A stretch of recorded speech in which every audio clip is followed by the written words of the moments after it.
লেখা আছে 786 এলাহি ভরসা। আর গিয়ে দেখি মালটার নামাজ পড়ে না। আর যুবক ছেলে নামাজ কাজা করলে ব্যাপারটা আলাদা, বুড়ো লোক বসে আছে। চাচা মসজিদে চলো যাই, বলছে তুমি চলো আমি যাচ্ছি। রমজান মাসের শেষে কদিন ইতিকাফে বসতে হয় জোরে বলুন? ইতিকাফে কদিন বসে? 10 দিন। বললাম চাচা চুল দাড়ি তো সব পেকে গেছে, চলো মসজিদে 10 দিনে ইতিকাফে থাকি। বলে আমার সময় নাই, আমি অসুস্থ, সময় নাই। যদি বলি চাচা বিয়ে করবে, বললে দাঁড়াও গোঁপটা ভালো করে কলপ করে আসি। বিয়ের কথা বললে মালপুর একদম সঙ্গে সঙ্গে খাড়া হয়ে গেল, দাঁড়িয়ে গেল, লম্বা হয় না আমি রেডি আছি, সঙ্গে সঙ্গে বসা থেকে খাড়া হয়ে গেল, দাঁড়িয়ে গেল। আর মসজিদে ইতিকাফে হবে না। বুড়ো লোক, চিন্তা করতে পারছেন? বুড়ো লোক, আপনার বলছি না, কি বুঝলেন? ইনি ভালো মানুষ, আল্লাহওয়ালা, পাশে বসে আছে বাবাজিরা, আল্লাহওয়ালা ভাইরা। তাই বাকি সময়টা দিনের জন্য উৎসর্গ করে বলুন ইনশাআল্লাহ। কোন আপনি সময়টা আল্লাহর কাছে দেবেন, তা কার কাছে দেবেন বলুন? মসজিদে ইতিকাফের জন্য লোকের পায়ে ধরতে হয়। কোরআন শেখাতে এসছে পাড়ায়, নিজের খেয়ে নিজের পকেটের টাকা খরচ করে, বাবা চল না বাবা শিখে নে, যাও। আল্লাহর কাছে মুখ দেখানো যাবে না। কিয়ামতের দিন জাহান্নামী ব্যক্তিরা আল্লাহর সামনে যখন আল্লাহ দাঁড় করিয়ে দেবে, দিয়ে বলবে আলাম তাকুন আয়াতি তুতুলা আলাইকুম ফাকুনতুম বিহা তুকাদ্দিবুন। হে জাহান্নামীরা, আমার কোরআনের আয়াতগুলি যখন তোমাদের সামনে কোরআন পড়া হতো, তখন মিথ্যা মনে করে তোমরা সেগুলো ছেড়ে দিয়েছিলে। জাহান্নামীরা তখন বলবে রব্বানা আখরিজনা মিনহা ফাইন উদনা ফাইন্না যালিমুন। জাহান্নামীরা বলবে আল্লাহ আমাদেরকে একবার আগুন থেকে বার করো, এই শাস্তি থেকে বার করো, আযাব থেকে বার করে দাও। শাস্তি আর সহ্য করতে পাচ্ছি না, আযাব ভোগ করতে পাচ্ছি না।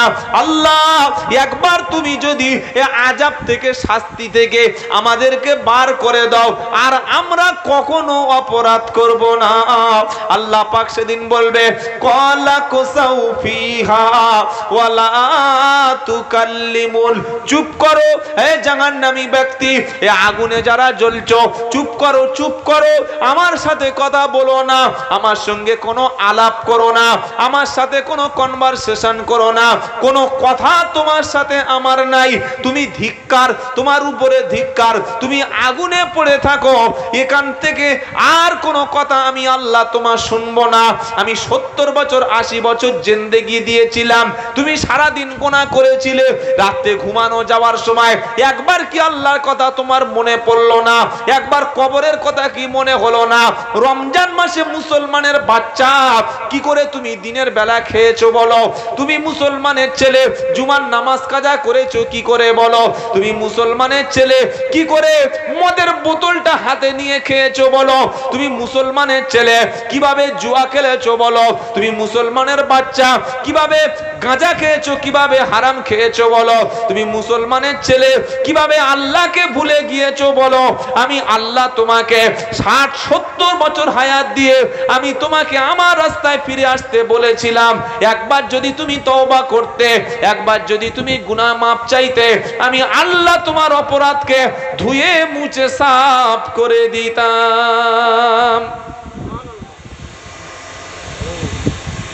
সাবান দিয়ে ঘষছে, মাথায় শ্যাম্পু দিচ্ছে, কিন্তু ওযু জানে না। নতুন বিয়ে করে শ্বশুর বাড়ি গেছে, শাশুড়ি বলছে বাবা, বললে কি মা? বলে গোসল করবে না। তখন বাজে 11টা। কটা? রাত 11টা নয়, সকাল 11টা বেজে গেছে, তাও নোংরা কাপড়ে শুয়ে আছে, নতুন জামাই। শাশুড়ি কি করবে, কতক্ষণ আর গন্ধ সহ্য করবে? কি বুঝলেন? রুমে ঢুকে দেখছে গন্ধ, বলছে বাবা গা হাত পা ধোবে না, গোসল করবে না, ভাত রেডি, নাস্তা করবে না? উঠবা বলে মালটা উঠে ডাব শ্যাম্পু নিয়ে আর কিরকম কেয়া হালাল সাবান নিয়ে আর প্রথমে ঘষবি তো ঘষ, মাল দেখি পাচায় ঘষছে। দাঁতটা ব্রাশ করলো, মাথার চুলটা শ্যাম্পু দিল, মাথা থেকে পাছা, পাছা থেকে পা, গোটা শরীরটা সাবানের দাগ মেরে দিয়েছে। আসার সময় পা ধুয়ে চলে আসছে বামনের মতো। শরীর পাক হয়েছে তো বলে? এই যে সাবানটা মাখলো, মাথা থেকে পা পর্যন্ত ঘষলো, শরীর পাক হয়েছে? বলো যে শরীর পাক করবে কি করে? এটা একটু শুনে নেন। আর ছেলেকে বিয়ে যখন দেবেন না, বিয়ে দিয়ে শ্বশুর বাড়ি বাসর রাতে যাওয়ার আগে কান ধরে একটু শিখিয়ে দেবেন, বাবা যাচ্ছিস যা, এটা শিখে যা। আর যদি না বলতে পারেন, ওই নাপাক হয়ে অন্ধকারে পড়ে মরে থাকবে। আম্মাজান আয়েশা সিদ্দিকা রাদিয়াল্লাহু আনহা তিনি বলেন, আল্লাহর নবী যখন নাপাকির গোসল করতেন, প্রথমে তিনি 2 হাতের কবজি ধুয়ে নিতেন। শুনছেন আপনারা? তারপরে শরীরের যেখানে নাপাক লেগে আছে ওই জায়গাটা তিনি পরিষ্কার করে নিতেন। এবার পুরো অজুর মতো অজু করে নিতেন। অজুর ফরজ হলো 4টি। 6 নম্বর পারা, 7 নম্বর পৃষ্ঠা, 1 নম্বর লাইন, 6 নম্বর আয়াত সূরার নাম মাইদা। ইয়া আইয়ুহাল্লাযীনা আমানু ইদা কুমতুম ইলাস সালাতি ফাগসিলু উজুহাকুম ও আইদিয়াকুম ইলাল মারাফিকি ওয়ামসাহু বিরুসিকুম ও আরজুলাকুম ইলাল কাবাইন। ও বিশ্বাসী ইমানদারেরা, যখন তুমি নামাজের জন্য প্রস্তুতি নেবে, আগে তুমি মুখমণ্ডলটা ভালো করে ধুয়ে নেবে, 2 হাতের কনুইয়ের উপর পর্যন্ত ধুইবে, মাথাটা হাত দিয়ে মাসাহ করবে, 4 নম্বর পায়ের গাঁটের উপর পর্যন্ত ধুইবে। ওযুর ফরজ হলো 4টি। 1 নম্বর মুখমণ্ডল ধোয়া, 2 নম্বর 2 হাতের কনুইয়ের উপর পর্যন্ত ধোয়া, 3 নম্বর মাথা মাসাহ করা, 4 নম্বর পাটা ধুয়ে নেওয়া। এটা যতক্ষণ কমপ্লিট হবে না, ও সারা রাত তাহাজ্জুদে মসজিদে কপাল মেরে ফাটিয়ে দিলে নামাজ কবুল হবে না। আল্লাহর নবীর স্ত্রী আয়েশা সিদ্দিকা রাদিয়াল্লাহু তাআলা আনহা তিনি বলেন, নবী যখন ওযু করতেন, গোসল যখন ফরজ হয়ে যেত, তিনি প্রথমে ওযু করে নিতেন, তবে ওযুর শেষে পাটা ধুতেন না। শুনছেন কি বললাম? এটা গোসলের নিয়ম বলছি। ওযুটা করে নিতেন কিন্তু পা, এটা কখন? ফরজ গোসলের সময়, শরীর পবিত্র সময়। পাটা ধোয়া বাদ হলো, মাথা থেকে পা পর্যন্ত গোটা শরীরটা ভালো করে ধুয়ে নিল, একটা পশম পর্যন্ত বাকি থাকলো না, সব কিছু ধোয়া হয়ে গেল। এবার বাড়িতে যখন আসছে ফিরে, পা দুটো ধুয়ে নিল, ওযু হয়ে গেল, গোসল হয়ে গেল। ওযু যখন রেডি, গোসল যখন কমপ্লিট, এবারও তুমি মসজিদে চলো। জোরে বলো।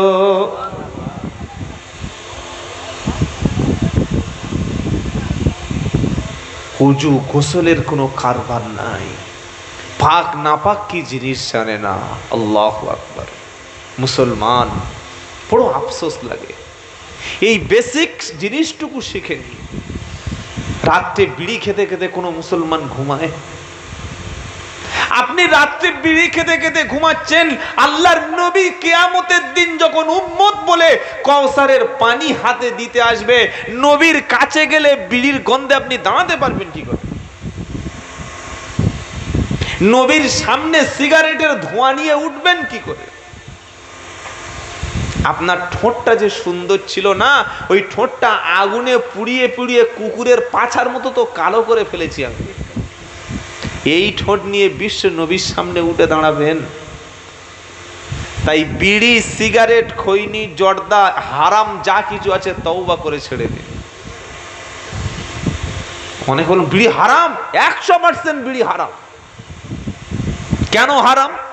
বিড়ি, সিগারেট, খৈনি, জর্দা, তেরেঙ্গা, গুটকা যা আছে সব হারাম। নেশার যত বস্তু আছে সব হারাম। কেন জানেন? বিড়ি, সিগারেট, খৈনি, জর্দা, তামাক, তেরেঙ্গা, গুটকা যা আছে এর মধ্যে একটা বিষ আছে, ওই বিষটার নাম হলো নিকোটিন। কি বিষ বললাম? আচ্ছা, একটা লোক ধরুন এরকম বিষ ঢেলে গালে খেয়ে নিল, আর লোকটা মারা গেল, জান্নাতে যাবে না জাহান্নামে যাবে? ভালো কাজ করেছে তো, বিষকে ভালো কাজ করেনি, জাহান্নামে যাবে, যেহেতু আত্মহত্যা করেছে। আর একটা লোক কি করলো, প্রত্যেক দিন ওই 2 ml করে খায়, মরবে না কিন্তু এই কষ্ট করে 2 ml খেতে খেতে খেতে খেতে একদিন ওর ক্যান্সার হয়ে গেল, আর মালটা মরে গেল। ভালো লোক তো, বলে না ভালো লোক তো?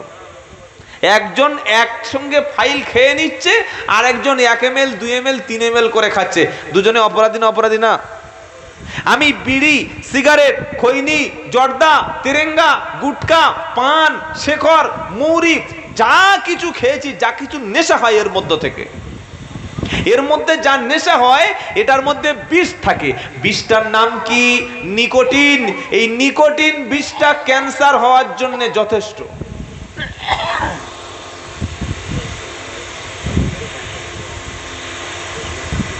বেনামাজির কথা ছেড়ে দিচ্ছি, নামাজির মুখ থেকে বিড়ির গন্ধ বার হচ্ছে, কি বলবেন আপনি? একটা নামাজি লোকের পরিষ্কার পরিচ্ছন্ন থাকবে না? গোঁপটা ছোট হবে, দাড়ি বড় হবে, সুন্দর পোশাক পরবে, সুন্দর মেসওয়াক করবে, মুখের কাছে সালাম দিতে গিয়ে দেখি ছাগলের পাছার মতো খুশবু। কিসের পাছা? আস্তাগফিরুল্লাহ, আস্তাগফিরুল্লাহ। বাবাজিরা, আল্লাহওয়ালা ভাইয়েরা, শেখাচ্ছিলাম পবিত্র হবে কি করে আপনার ছেলে। আল্লাহর নবীকে পৃথিবীতে পাঠানোর উদ্দেশ্যটা কি? কোরআন শোনাচ্ছে, রব হুয়াল্লাযী বাসা ফিল উম্মিয়িনার রাসূল ইয়াতলু আলাইহিম আয়াতিহি ওয়া ইউযাক্কিহিম ওয়া ইউআল্লিমুহুমুল কিতাবা ওয়াল হিকমা ওয়া ইন কানু মিন ক্বাবলু লাফি দালালিম মুবিন। এটা 28 পারা সূরা জুমার 2য় আয়াতে কোরআন শোনাচ্ছে, হুয়াল্লাযী বাসা ফিল উম্মিয়িনা রাসূলাম মিনহুম, তিনি আল্লাহ যিনি মক্কার উম্মিদের মধ্য থেকে, নিরক্ষরদের মধ্য থেকে একজনকে নবী হিসাবে তিনি পাঠিয়েছেন। আর এই নবী গিয়ে তিনি তার দেশের কাছে, জাতির কাছে কি করেছে? কোরআন শোনাচ্ছে, ইয়াতুলু আলাইহিম আয়াতিহি, যে নবী উম্মিদের মধ্য থেকে, একেবারে নিরক্ষর সমাজের মধ্য থেকে নবী, তিনি মানুষের কাছে গিয়ে আল্লাহর কোরআন তিনি তেলাওয়াত করে শুনিয়েছে। জোরে বলেন।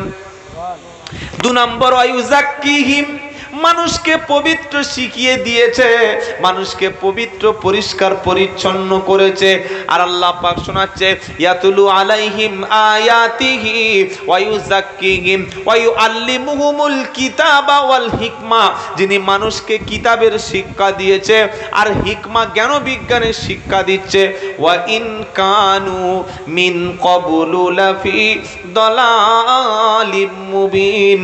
এই কিতাব আসার আগে, কোরআন আসার আগে আরবের মানুষেরা ছিল গোমরা, পথভ্রষ্ট ছিল। কোরআন এসে তাদের পাক শিখিয়ে দিল, কোরআন এসে তাদের পবিত্র করলো, ওযু শিক্ষা দিল, গোসল শিক্ষা দিল, পাক এবং নাপাক শিক্ষা দিল। আমার চরিত্রে যদি এখনো পর্যন্ত পাক জিনিসটা না আসে, তো আমার মরণের পরে গোসল দিলে আমি একবার ঠেলে জান্নাতে ঢুকে যাব, এই কথাটা কে বললো? সব ঘুমানোর সময়, প্রত্যেকটা মুসলমান ঘুমানোর সময় ওযু করে পবিত্র হয়ে তওবা পড়ে ইস্তেগফার করে আল্লাহর নাম নিতে নিতে, তওবা ইস্তেগফার করতে করতে, দরুদ পড়তে পড়তে বিছানায় ঘুমাবেন, ইনশাআল্লাহ। বলেন কেন?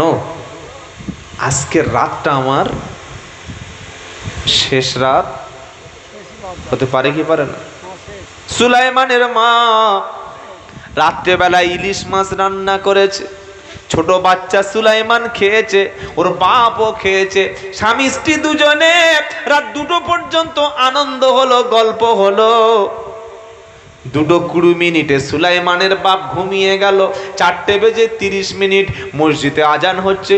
আল্লাহু আকবার, আল্লাহু আকবার, আল্লাহু আকবার, আল্লাহু আকবার। সুলাইমানের মা বলছে ডেকে দি, নামাজ পড়তে যাবে। গায়ে হাত দিচ্ছে, ও গো কি গো, ও গো কি গো। মাল কখন টপকে গেছে, ওবার চলে গেছে। গায়ে হাত দিয়ে দেখছে নড়ে না। এত ঘুম খারাপ, ওটো ঠেলে দিয়েছে, উল্টে খাটের নিচে পড়ে গেছে। বলে দেখো দেন দেখি কি হলো, কি হলো। লাইট মেরে দেখছে জিভ 3 ইঞ্চি বার হয়ে গেছে। কি হলো বলো? 2:20 পর্যন্ত যার সাথে গল্প হলো, 4টের সময় লোকটা কোথায় গেল? জোরে বলো, কোথায় গেল? বলো না। আমি যে নামাজ কাজা করলাম, আমি যে ওযু করে ঘুমালাম না, আমি আমার ভাইয়ের সম্পত্তি ফাঁকি দিয়ে ঘুমিয়ে গেলাম, আমি লোকের টাকা পাই, টাকা দিই না। মুসলমানের মতো চিটিংবাজ পৃথিবীতে আর অন্য জাতি নাই। টাকা ধার নেওয়ার আগে আসসালামু আলাইকুম, আসসালামু আলাইকুম, ভালো আছো? ধার নেওয়ার আগে ঘন ঘন সালাম। আর টাকা ধার নিলে মালের পাত্তাই নাই। কি গো, আছে না নাই? মরে গেছে, জানাজার সময় ইমাম বলছে যদি কেউ পাও বলো, টাকা ছেলেরা দেবে। ওর বাপ খেয়ে দেবে? চিটিং বাস কোথাকার। জ্যান্ত লোক তার দেনা করে হাঁটতে হাঁটতে 5 চামড়া খেয়ে গেছে, টাকা দেয়নি। বলছে আল্লাহর কসম, হাতে টাকা আছে, টাকা হাতে থাকে, হয় ফোন পে নয়, গুগল পে নয়, পেটিএম নয়, এটিএম নয়, ক্যাশ নয়, ব্যাংকে আছে। হাতে কার টাকা থাকে? হাতে টাকা নেই। এই চিটিংবাজি কেন? লোক ঋণ পাবে, লোক দেনা পাবে, আগে দেনা শোধ কর। ও গরু খুঁজতে গেছে হাটে। কি বলছি কথা বুঝতে পারছে? হাটে গরু খুঁজতে যাওয়ার আগে আগে যারা পাওনাদার তাদের খোঁজা দরকার ছিল না? ছিল না? জোরে বলে। পাওনাদার ওর খুঁজে বেড়াচ্ছে, আর ও হারাম করে হাটে গরু খুঁজে বেড়াচ্ছে। 1 লাখ টাকা বাকি। পাড়ার 10টা 12টা লোক বলছে কোথায় রে, কোথায় রে? বউ বলছে আমি যাই না। আর যারা চিটিংবাজ হয় তারা কিন্তু বউদের ট্রেনিং দিয়ে রাখে। হ্যাঁ, চিটিংবাজের বউগুলো আরো চালাক, আরো ফার্স্ট ক্লাস চিটিংবাজ।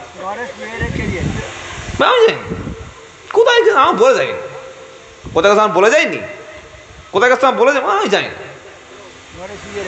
1 লাখ টাকা ঋণ সে কুরবানি দিচ্ছে। আল্লাহর কসম করে বলছি, নামাজ কম পড়েছেন, রোজা ছেড়ে গেছে, হজ হয়তো করেননি, এটা আল্লাহ ইচ্ছা করলে ক্ষমা করতে। কিন্তু মানুষের টাকা, কাজের লোকের টাকা, জনগণের টাকা, ঋণ যদি কেউ পরিশোধ না করেন, এটা যতক্ষণ মানুষ না ছাড় দিচ্ছে আল্লাহ ছাড়বে না। এই যারা রাজনীতি করে, এমএলএ, এমপি, প্রধানমন্ত্রী, মুখ্যমন্ত্রী, বড় বড় বিশাল পাওয়ার, জনগণের টাকা, ঘরের টাকা, ঢালাই রাস্তার টাকা, চাকরির টাকা, কয়লার টাকা, এই টাকাগুলি যারা মেরেছে যদি না দিয়ে দেয়, মানুষ যদি কষ্ট পায়, তখন কিয়ামতের দিন নামাজ, রোজা, দাড়ি, টুপি সব থাকবে, কিন্তু জনগণের টাকা মারার জন্য জান্নাত পাবে না। আমি বড় অবাক হয়ে যাই। আমি আসাম, উড়িষ্যা, ঝাড়খণ্ড, ত্রিপুরা, বিহার অনেক জায়গায় গিয়েছি। পশ্চিমবঙ্গের 2 মেদিনীপুর, 2 বর্ধমান, 2 24 পরগনা, হুগলি, হাওড়া, বর্ধমান, যত জায়গায়, জলপাইগুড়ি, শিলিগুড়ি, যেখানে যেখানে গিয়েছি, দিনাজপুরে, মুর্শিদাবাদ, যেই দেখি মুসলিম রাস্তা, মুসলিম গ্রামে ঢুকছি, তখন রাস্তা খারাপ, সরু রাস্তা, ঢালাই নাই, ভেঙে গেছে, বা যদি রাস্তা থাকে এত খারাপ বুঝতে পারবেন না। ড্রাইভার বললাম যে ভাই কি ব্যাপার? ড্রাইভার বলছে হুজুর বুঝতে পারছেন না, তো মুসলিম এলাকা, রাস্তা খারাপ। ওই একটা হিন্দু এলাকায় তো ওরকম হয় না। তারা রাজনীতি করে কিন্তু তাদের মানুষকে দিয়ে খায়, আর আমরা মুখ ভরে খাচ্ছি। কি বুঝলেন? মনে করছি সরকারি টাকা, মনে করছি আমরা সরকারি টাকা। না ভাই, সরকারের টাকাটা জনগণের টাকা, কথা মনে থাকবে ইনশাআল্লাহ। জনগণের সম্পত্তি। হযরতে ওমর ফারুক রাদিয়াল্লাহু তাআলা আনহু একদিন তিনি রাত্রেবেলা বার হয়েছেন, জনগণের কাছে তিনি রাত্রেবেলা এখন যেমন দুয়ারে সরকার, ওমর ফারুক দুয়ারে সরকারের মতো রাত্রেবেলা ড্রেসটা চেঞ্জ করে ছদ্মবেশে অন্য পোশাক পরে প্রত্যেকটা মহল্লায় মহল্লায়, প্রত্যেকটা থানায় থানায় তিনি নাইটে পেট্রোলিং করতেন, ঘুরতে বার হতেন। একদিন তিনি ঘুরতে বার হয়ে দেখছে মাঠের মাঝখানে একটা বৃদ্ধা মা আর দুটো ছোট ছোট বাচ্চা নিয়ে হাঁড়ির উপরে পানি দিয়ে কি একটা টকবক করে ফুটছে। ওমর ফারুক গিয়ে বললে, মা কোথায় তোমার বাড়ি? তিনি বললেন, আমি এই মদিনার সাম্রাজ্যের ব্যক্তি, আমার স্বামী মারা গেছে অনেক আগে, বাচ্চা দুটো এতিম হয়ে গেছে, অনেক দিন চেষ্টা করে খাবারের ব্যবস্থা করতে পারিনি, তাই রাত্রেবেলা ছোট্ট বাচ্চা দুটি খাবার জন্য আমার কাছে কান্নাকাটি করছে, আমি মা খাবার পেলাম না। বাচ্চাকে বলছি, বাবা তোমরা একটু ঘুমিয়ে পড়ো, খাবার হয়ে গেলে খাওয়াবো। কিন্তু আপনি দেখুন আমার হাঁড়ির মধ্যে, পাত্রের মধ্যে পানি আর পাথর ছাড়া, না আছে চাল, না আছে গম, না আছে আটা, কিছুই নাই। এই রকম কথা বলে বাচ্চাকে ঘুম পাড়িয়ে রাখছি। ওই সময় ওমর ফারুক নিজের পরিচয়টা গোপন করে ছুটে চলে গেলেন মদিনায়। গিয়ে তার চাকরকে বলছে, চাকর এক বস্তা গমের আটা নিয়ে আমার মাথায় তুলে দাও। চাকর বলছে, ওমর আমি তো আপনার কাজের লোক আছি, এ কাজটা আমার, আপনি কেন আটা বহন করবেন? ওমর ফারুক বললেন, শোনো আমি যে কাজটা দেখে এসেছি, আমি যে দুর্দশা দেখে এসেছি, আমি যদি আটার বস্তা মাথায় করে নিয়ে ওই বৃদ্ধা মহিলার কাছে, ওই বিধবা মহিলার কাছে না পৌঁছে দিই, কিয়ামতের দিন আল্লাহর সামনে আমাকে দাঁড়াতে হবে। একদম 2 ঘন্টা সময় লাগেনি, ছুটে গিয়ে আটার বস্তা ফেলে দিয়েছে, দিয়ে বলছে, মা খাও, রান্না করো আর বাচ্চাদের খাও, আর যদি বেশি কিছু লাগে তো কাল সকালবেলা ওই ওমর ফারুক নাম শুনেছো? বললে হ্যাঁ শুনেছি। বললো ওমর ফারুকের কাছে গিয়ে একটু দেখা করো, আরো কয়েক বস্তা মাল দিয়ে দেব।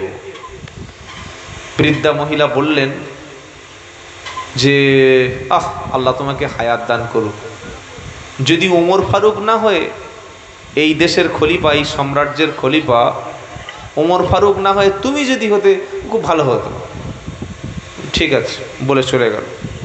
কয়েকদিন পরে বৃদ্ধা মহিলার এই খাবারের দরকার হলো, গিয়ে দেখছেন যে লোকটা মাথায় করে আটার বস্তা এনে খাবারের ব্যবস্থা করেছিলেন, তিনি বসে আছেন মদিনার মসজিদে, আর তিনি হলেন আমিরুল মুমিনিন হযরত ওমর রাদিয়াল্লাহু তাআলা আনহু। বলুন সুবহানাল্লাহ, নারায়ে তাকবীর।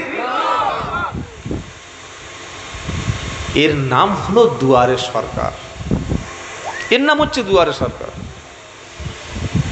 জনগণ খাবার পাবে না, জনগণ কাজ নাই, যারা ভোট দিচ্ছে তারাই রাস্তা পাচ্ছে, তারাই সবকিছু পাচ্ছে, আর যে ভোট দিচ্ছে না তার মাল নাই। আমার এলাকার কথা বলছি, আমার বাড়ি তো বারাইপুর থানা, পাশে ক্যানিং থানা আছে, পাশে রয়েছে বাসন্তী থানা, কুলপি আছে, কাকদ্বীপ আছে, নামখানা আছে, এসব শোনেন নাই? ভাঁড় তো শুনেছেন, ডেঞ্জারাস। ভাঁড়ে সব আল্লাহর ওলিরা বাস করে। তো এইসব জায়গায় গেলে দেখি এখনো পর্যন্ত মাটির ঘর। কিসের ঘর? এলাম, ভাই আপনাদের ঘর আসেনি, ঘর ঢোকেনি? বললে হ্যাঁ ঘর ঢুকেছে, কিন্তু পেটে ঢুকেছে। ঘর পেটে ঢুকলো কি করে? ঘর কোথায় ঢুকেছে বলো? তার মানে যাদের হক ছিল তারা দেয়নি। আমি এজন্য যুবকদের বলবো, আপনারা যারা রাজনীতি করেন না, অনেকে মনে করে রাজনীতি এসব করিস না বাবা, ও খারাপ কাজ না। ভালো মানুষ যদি রাজনীতি করে সমাজে ইনসাফ প্রতিষ্ঠা হবে। বলুন সুবহানাল্লাহ। আমরা ভালো মানুষদের সব কাজকে খারাপ মনে করি, তাই খারাপরা গিয়ে ওই কাজ করে।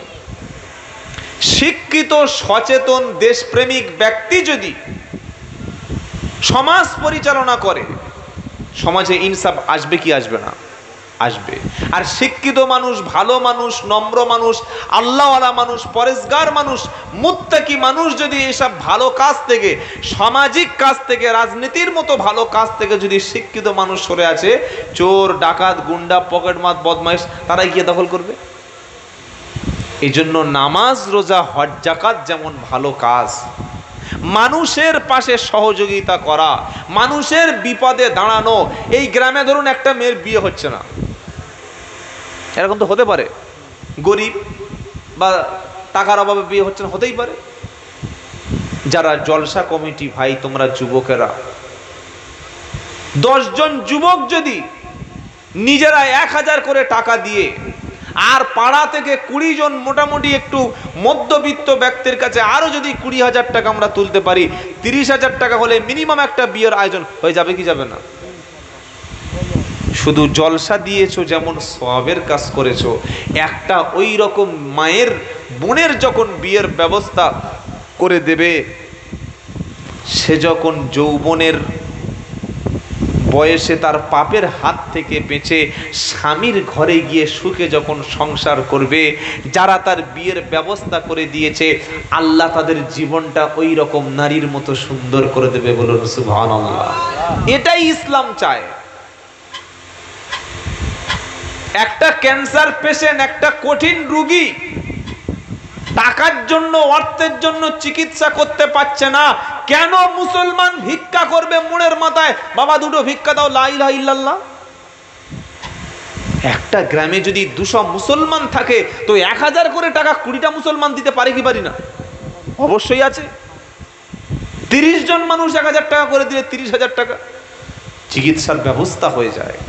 বড় আফসোস লাগে, মুসলমানদের মধ্যে এত ফকির, এত ভিক্ষুক, পৃথিবীর অন্য কোন জাতির মধ্যে তো এত ভিক্ষুক নাই।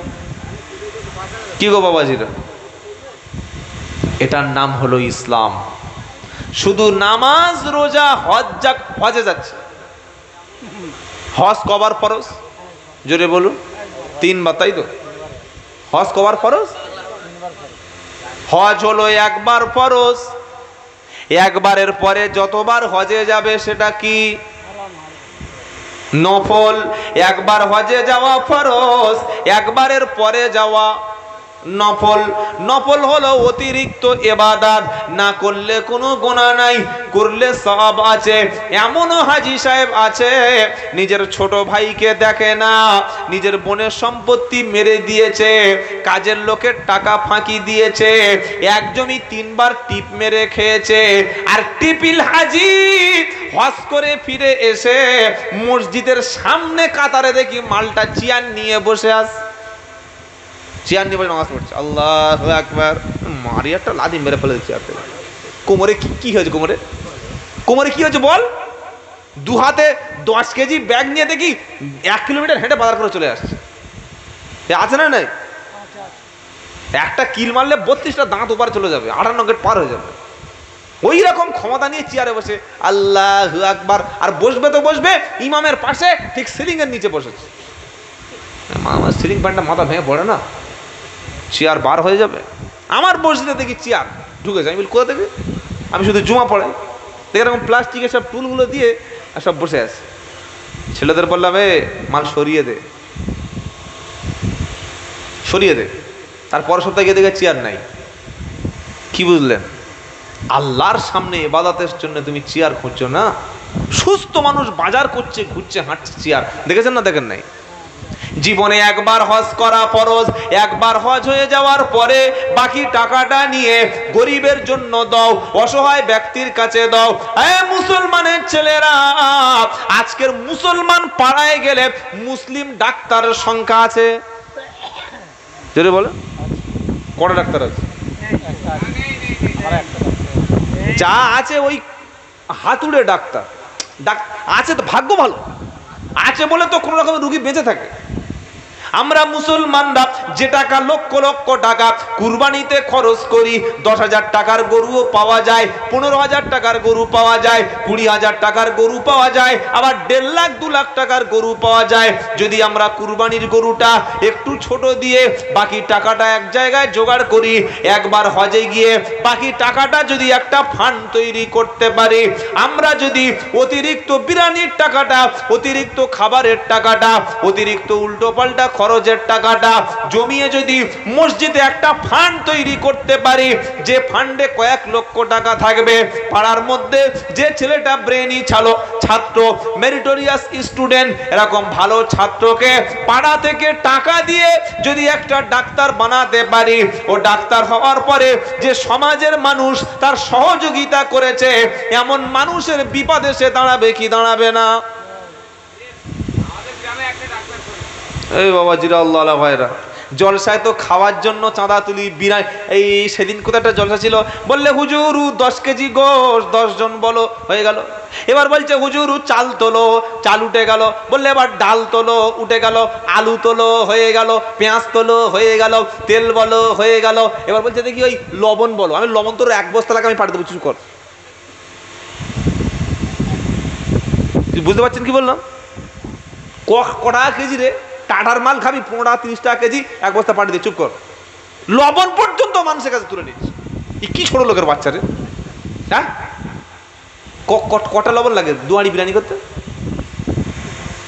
2000 টাকার লবণ কিনলে লবণে গোসল দেওয়া হয়ে যাবে। বিরিয়ানির জন্য টাকা উঠলো, শুনছেন আপনারা? মাংসের জন্য টাকা উঠলো, গ্রামে গরিব মানুষকে লেখাপড়া শিক্ষার জন্য টাকা উঠেছে। যেটা বলুন, মসজিদ করে 20 লাখ, ইমামের মাইনে দেয় 5000 টাকা। তো লজ্জা আছে? হ্যাঁ, তো কে মসজিদ কমিটি থাকতে বলেছে? 5000 টাকা ইমাম। সেদিন 24 পরগনার লক্ষ্মীকান্তপুর একটা মসজিদে নামাজ পড়তে গিয়ে দেখি 3000 টাকার ইমাম। 3000 টাকার ইমাম। এটা ইমামের মাইনে না মুচির মাইনে না মেতরের মাইনে? যে সেলুন দাড়ি সেভ করে, চুল কাটে, হাতের নখ কেটে দেয়, বগল পরিষ্কার করে দেয়, ও মাসে 12,000 টাকা ইনকাম করে। দাড়ি চুল গোপ কেটে 12,000 15,000 টাকা ইনকাম করে, আর একটা ইমাম সাহেবের মাইনে দিচ্ছে মসজিদ কমিটি 5,000 টাকা। বড় লজ্জা, বড় লজ্জা। পয়সা বেশি দিয়ে ইমাম রাখবেন, যোগ্য ইমাম মসজিদে রাখবেন। ইমাম সাহেবের দায়িত্বটা এবার শুধু শুনে নেন। অনেকে মনে করে ইমাম টাকা দিয়ে রাখবো কেন? মুরগি জবাই, ছাগল জবাই করা, হাঁস জবাই করা, মেয়ের বিয়ে পড়ানো, ভূত ছাড়ানো, খতম পড়ানো, গরু জবাই করা ইমাম তো রাখলে হয় না? ভাই না, ইমাম হলো যোগ্য লিডার। ইমাম সমাজের নেতৃত্ব দেবে। এমন একজন ইমাম থাকবে যিনি নামাজ পড়ানোর সাথে সাথে পাড়ার মধ্যে কোনো ঝামেলা হলে, কোনো অশান্তি হলে বিচার থানায় হবে না, বিচার পঞ্চায়েতে হবে না, মসজিদ কমিটির সামনে ইমাম সাহেব বিচারকের ভূমিকা পালন করবে। পাড়ার মধ্যে যদি কোনো মদের আড্ডা চলে, মাতালের সংখ্যা বেড়ে যায়, ইমাম নাকে সরষে তেল দিয়ে এশার নামাজ পড়ে নরম রুটি, গোশত খেয়ে, চিকেন খেয়ে, বড় বড় মুরগির ডিম খেয়ে ইমাম শুয়ে সকাল ফজরে ঘুম থেকে উঠবে না। এশার নামাজ পড়ে মসজিদ কমিটির সাথে নিয়ে, পাড়ার যুবকদের সাথে নিয়ে, মাতালের সংখ্যা বাড়ছে কেন? পাড়ায় গাঁজাখোরের সংখ্যা বাড়ছে কেন? মসজিদে নামাজি আসছে না কেন? ইমাম এবং মসজিদ কমিটি আলোচনা করে যুবকদের কাছে হাত ধরে পায়ে ধরে বুঝিয়ে আল্লাহর ঘরের দিকে আনবে। বারবার বারবার তাদেরকে দাওয়াত দিয়ে ফিরিয়ে আনবে। যখন হবে না, মসজিদ কমিটি ঘোষণা করবে, ইমাম ঘোষণা করে দেবে, যারা মুসলমান এই পাড়ায় বাস করে, যারা মুসলমান এই এলাকায় বাস করে, তাদের তওবা করতে বলা হচ্ছে। যদি মদ না ছেড়ে দেয়, প্রকাশ্য মদকে যদি মাতলামি করে, এই মসজিদ কমিটি ওই গ্রামের ব্যক্তিকে সম্পূর্ণ বয়কট করে দেবে। এটা বলার ক্ষমতা কমিটির আছে? ইমাম সাহেবের আছে? ও বললে ওকে কোথায় একদম উলুবেড়িয়ে আসে বাসা তুলে দেবে, যাও আবার যেখানে মানুষ সেখানে চলে যাও। এই জন্য যারা যুবক বন্ধু, আমার কমিটির ভাইয়েরা, 5 জন হলেও তৈরি থাকতে হবে। ভালো কাজ করব ইনশাআল্লাহ। বলেন, এই যে জলসা দিয়েছেন এত হাজার টাকা খরচ করে এত মানুষের কাছে, এটা একটা ভালো কাজ না খারাপ কাজ? নিঃসন্দেহে ভালো কাজ। আপনারা যারা এসেছেন, আপনারা ভালো কাজে সহযোগিতা হয়েছেন। এই কাজটা যেন একদিনে বন্ধ না হয়ে যায়। পাড়ার মধ্যে জনকল্যাণমুখী কাজ করতে হবে। বিশ্ব নবী মুহাম্মদ মুস্তাফা সাল্লাল্লাহু আলাইহি সাল্লাম তিনি সর্বপ্রথম একটা ক্লাব তৈরি করেছিলেন। জানেন নবীর ক্লাব ছিল? জানেন না? অনেকে জানেন। আবার নবীর ক্লাবের নাম ছিল হেলফুল ফজল। 4 জন অ্যাক্টিভ সদস্য ছিল, ফজল, ফাজাইল, মুফাজ্জল আর ফজল। এই 4 জন মিলে, আর সঙ্গে ছিলেন বিশ্ব নবী। 5 জন, তারা একটা ক্লাব প্রতিষ্ঠা করলেন। নবী ক্লাবের নাম দিলেন হিলফুল ফজুল, জোরে বলুন না সুবহানাল্লাহ। নবীর ক্লাব থেকে কোনোদিন ঘোড়দৌড় প্রতিযোগিতা হতো না। নবীর ক্লাব থেকে কোনোদিন আইপিএল খেলা নবীর ক্লাবে হতো না, ফুটবল টুর্নামেন্ট হতো না, টি20 হতো না, কোনোদিন জুয়া খেলা হতো না। ওই ক্লাবটা প্রতিষ্ঠা করার উদ্দেশ্য হলো সমাজে শান্তি প্রতিষ্ঠা করা, জোরে বলুন সুবহানাল্লাহ। পাড়ায় কোনো অশান্তি হলে, কোনো হারাম কাজ, কোনো পাপের কাজ চললে একজন যদি বলে ওর লাশ ফেলে দেবে না, দেবে কি দেবে না? এ তুই কে রে, কে তো বলতে বলেছে রে, আমি কি করব তুই বলবি? এটা বর্তমান সমাজ। আগে একটা মুরব্বী যদি আমাদেরকে ভুল ধরিয়ে দিত, আগে একজন ব্যক্তি যদি আমাদেরকে ভুল বলে দিত, লোক মাথা নিচু করে শুনতো, শুনতো না? শুনতো না? আরে এখন সন্ধ্যে 7টা বেজে গেছে, মামনি দেখি একটা ছেলের বাইকে এরকম করে বসে আছে, এরকম করে জড়িয়ে ধরে মুখের কাছে লাইট মেরে দেখি, এই সেলিমের মেয়ে মামনি। তখন ওর কাকা বলছে, মামনি, ও মামনি ঘরে যাও না মা। ছেলেটা তখন সামনে থেকে বসে বলছে, ওয়েল ইওর ওন মেশিন। কি বললো? বলছে তোমার চরকায় তুমি তেল ঢালো। কথা বুঝেছেন? ইংলিশ থেকে বলছি, বাংলাতে গেল তোমার চরকায় তুমি তেল ঢালো। আজ থেকে 10 বছর আগে পাড়ায় কোনো মুরব্বী, কোনো ব্যক্তি, কোনো বয়স্ক একজন ব্যক্তি একটা অন্যায় দেখলে সঙ্গে সঙ্গে প্রতিবাদ করত, আর সেই প্রতিবাদে আমরা মাথা নিচু করে মেনে নিতাম, শুনতাম। শুনতাম না? শুনতাম না? এখন কারোর কেউ ধার ধারে না, কারোর কথা কেউ সহ্য করে না। আমার পয়সা আছে, আমার গাড়ি আছে, আমার বাড়ি আছে, আমার স্ট্যাটাস আছে, তুই কেন তোর কথা শুনবো? তো শাস্তি এসে গেছে। সেজন্য পাড়ায় একটা কমিটি তৈরি করুন, এছাড়া উপায় নাই। আল্লাহর কসম, এরকম জলসা যদি সারা বছরও দিয়ে যান, সমাজে শুধু শুনতেই থাকবে, কাজের কাজ খুব একটা লাভ হবে না। ওই কমিটির কাজ কি? ওই কমিটি মসজিদ কমিটির সঙ্গে যুক্ত থাকবে। সেই কমিটির কাজ সৎ কাজের আদেশ আর অন্যায় কাজের নিষেধ। কে বলেছে নিষেধ? অন্যায় কাজের বাধা দেওয়া। অন্যায় কাজের, জোরে বলেন, সৎ কাজের আদেশ দাও, আর অন্যায় কাজের ওয়ালতাকুম মিনকুম উম্মাতুই ইয়াদউনা ইলাল খায়র ইয়ামুরুনা বিল মা'রুফি ওয়া ইয়ানহাউনা আনিল মুনকার ওয়া উলাইকা হুমুল মুফলিহুন। চতুর্থ পারা, 2য় পৃষ্ঠা, সূরা আল ইমরানের 105 নম্বর আয়াত। ওয়ালতাকুম মিনকুম উম্মাতুই ইয়াদউনা ইলাল খায়র ইয়ামুরুনা বিল মা'রুফি ওয়া ইয়ানহাউনা আনিল মুনকার ওয়া উলাইকা হুমুল মুফলিহুন। আল্লাহ বলছেন তোমাদের মধ্যে একটা টিম থাকবে, একটা দল থাকবে, একটা সোসাইটি থাকবে, তারা মানুষকে কল্যাণের দিকে, ভালোর দিকে ডাকবে। তারা হলো আলেম ওলামা, তারা হলো হাক্কানি ওলামা। আর এই টিমের কাজটা কি? কাজ হলো ইয়াতা'মুরুনা বিল মা'রুফি ওয়া ইয়ানহাউনা আনিল মুনকার। ভালো কাজের আদেশ দেবে আর অন্যায় কাজের বাধা দেবে। শুনছেন আপনারা? আর কিন্তু বেশিক্ষণ নয়, অল্প 2-1 মিনিট আছি। অনেকে ভাবছেন মনে ধরেছে আর ছাড়বে না। না, ফজরের নামাজ কাজা করে জলসা সে পার্টি আমি নই, সে অন্য পার্টি আছে। একটা টিম থাকবে। কে বলছেন? আল্লাহ। ওই সোসাইটি, ওই দল, ওই টিম, ওই যুবকদের, ওই ব্যক্তিদের কাজ কি? সৎ কাজের আদেশ আর অন্যায় কাজের বাধা দাও। আবার এই কথাটা সূরা আল ইমরানের 110 নম্বর আয়াতে বলছে, কুনতুম খায়রা উম্মাতিন উখরিজাত লিন-নাস তা'মুরুনা বিল মা'রুফি ওয়া তানহাউনা আনিল মুনকার। সুবহানাল্লাহ বলেন। আল্লাহ বলছেন তোমরা শ্রেষ্ঠ উম্মাত, তোমরা এই উম্মাত হলো শ্রেষ্ঠ উম্মাত।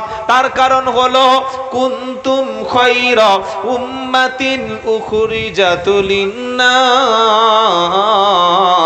সমস্ত নবীর উম্মতদের মধ্য থেকে বেছে বেছে বাছাই করে আমি আল্লাহ তোমাদের সিলেকশন করেছি। তার কারণ হলো তা'মুরুনা বিল মা'রুফি ওয়া তানহাউনা আনিল মুনকার, সৎ কাজের আদেশ দেবে, অন্যায় কাজের বাধা দেবে। সুবহানাল্লাহ বলেন। আবার ঈমানদার যারা জান্নাতি ব্যক্তি, যারা জান্নাতে যাবে, তাদেরও কাজ এরকম একটা থাকবে। কি কাজ? ওয়াল মুমিনুনা ওয়াল মুমিনাতু বা'দুহুম আউলিয়াউ বা'দ। আল্লাহ বলছেন একদল মুমিন পুরুষ আর একদল মুমিনা নারীর বন্ধু। সুবহানাল্লাহ বলেন। জোরে বলবেন না সুবহানাল্লাহ। ওয়াল মুমিনুনা ওয়াল মুমিনাতু বা'দুহুম আউলিয়াউ বা'দ, একদল মুমিন পুরুষ একদল মুমিনা নারীর বন্ধু। কেন? তা'মুরুনা বিল মা'রুফি ওয়া ইয়ানহাউনা আনিল মুনকার, তারা সৎ কাজের আদেশ দেবে, অন্যায় কাজের বাধা দেবে। 3 নম্বর কি? ওয়া ইউকিমুনাস সালাত, তারা নামাজ কায়েমকারী হবে। 4 নম্বর কি? ওয়া ইউতিউনাজ যাকাত, আর যাকাত দেবে। যাকাত, পয়সাওয়ালা লোক তারা কি করবে? যাকাতের ব্যবস্থা করবে। 5 নম্বর কি? ওয়া ইউতিউনাল্লাহ ওয়া রাসূলাহু উলাইকা সায়ারহামুহুমুল্লাহ, তারা আল্লাহ এবং রসুলের আনুগত্য করবে। আল্লাহ কি বলেছে, রসুল কি বলেছে, এই কথাগুলি কাজগুলি মেনে নেবে, আর আল্লাহর রহমতের মধ্যে তারা স্থান পাবে। জোরে বলুন। বললে হুজুর নামাজ পড়লাম, ভালো কাজ করলাম, খারাপ কাজ থেকে মানুষকে দূরে সরিয়ে রাখলাম, যাকাত দিলাম, আমার পুরস্কারটা কি? কোরআন বলছে ওয়াদাল্লাহুল্লাযীনা আমানু মিনকুম ওয়া আমিলুস ওয়াদাল্লাহুল মুমিনিনা ওয়াল মুমিনাতু আউলিয়াউ বা'দ ওয়াদাল্লাহুল্লাযীনা আমানু, আমি ঈমানদারদের জন্য ওয়াদা করেছি, যারা ঈমানদার পুরুষ ঈমানদার নারী, তাদের জন্য জান্নাতুন তাজরি মিন তাহতিহাল আনহার, জান্নাতের সুন্দর ব্যবস্থা, যে জান্নাতের তলদেশে দুধের মধুর সুন্দর ঝর্ণাগুলি বয়ে যাবে। আর জান্নাতের মধ্যে ওয়ামাসাকিনু তাইয়্যিবাতান ফি জান্নাতি আদ, আর জান্নাতের মধ্যে এরকম ঈমানদার ব্যক্তি উত্তম একটা বাসস্থান পাবে। সেজন্য পাড়ার মধ্যে কিছু যুবক ছেলে এগিয়ে আসুন ভালো কাজ করার জন্য। নামাজ ভালো, রোজা ভালো, সেই সাথে সাথে সামাজিক কাজগুলো আমাদের করতে হবে। একটা মানুষ বিপদে পড়েছে, তার পাশে আমরা দাঁড়াবো, বলুন ইনশাআল্লাহ। একটা মানুষ, তার উপরে জুলুম হচ্ছে, কেউ ভয় কথা বলছে না, আমাদেরকে কথা বলতে হবে, কাজ করতে হবে। আপনি জানেন